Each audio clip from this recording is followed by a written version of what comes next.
My beautiful સોલ, કેમ છો બધા? Welcome to your channel. તમારા માટે આજનું રીડિંગ લઈને આવી છે કે આવનારા 7 દિવસ તમારા માટે કેવા રહેવાના છે. તો આવનારા 7 દિવસની એનર્જી, આવનારા 7 દિવસનો મેસેજ આપણે લઈએ. આ ટાઈમલેસ રીડિંગ છે. તમે જ્યારે પણ આ રીડિંગ સુધી પહોંચો તો આવનારા 7 દિવસ સુધીની તમે એનર્જી મેસેજ લઈ શકો છો. આ રીડિંગના માટે આવનારા 7 દિવસની વાત કરી અને આવનારા 7 દિવસમાં 7 નંબરનો જ કાર્ડ આવ્યો છે, પ્રોજેક્શન. અહીંયા હું એમ કહેવા જતી હતી કે એનર્જી એક્સચેન્જ લાગે છે તો લાઇક શેર સબસ્ક્રાઈબ જરૂર કરજો અને કમેન્ટ્સમાં ગ્રેટિટ્યૂડ લખજો, ધન્યવાદ લખજો.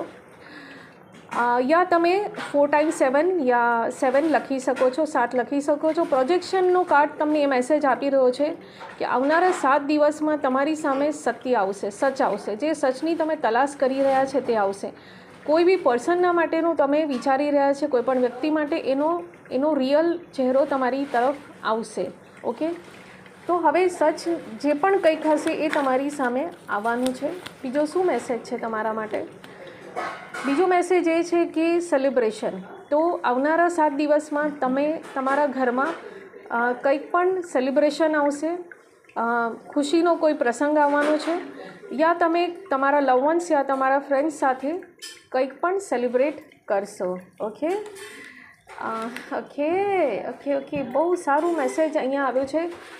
ગૌતમ બુદ્ધાની એનર્જી આવી છે અને ટ્રાન્સફોર્મેશન. તો આવનારા 7 દિવસમાં તમારી લાઈફમાં બહુ મેજર ટ્રાન્સફોર્મેશન આવવાનું છે. અને કોન્શિયસનેસ જે એમ જ કહી છે કે ભલે હમણાં ડાર્ક ફેસ ચાલી રહ્યું છે, હમણાં તમને કંઈ જ નથી જોવાઈ રહ્યું, પણ જે કંઈ નથી જોવાઈ રહેલું એના અંદર બહુ બધું છુપાયું છે અને બહુ બધું જે છુપાયું છે તે બહુ પોઝિટિવ છે. તો બહુ બ્યુટિફુલ મેસેજ છે અને બહુ જ ઘેરો મેસેજ છે. આ એનર્જીને ક્લેમ કરો અને ખુશ રહેવો. ઓકે, મળું છું બીજી રીડિંગના અંદર. Thank you. Stay bless.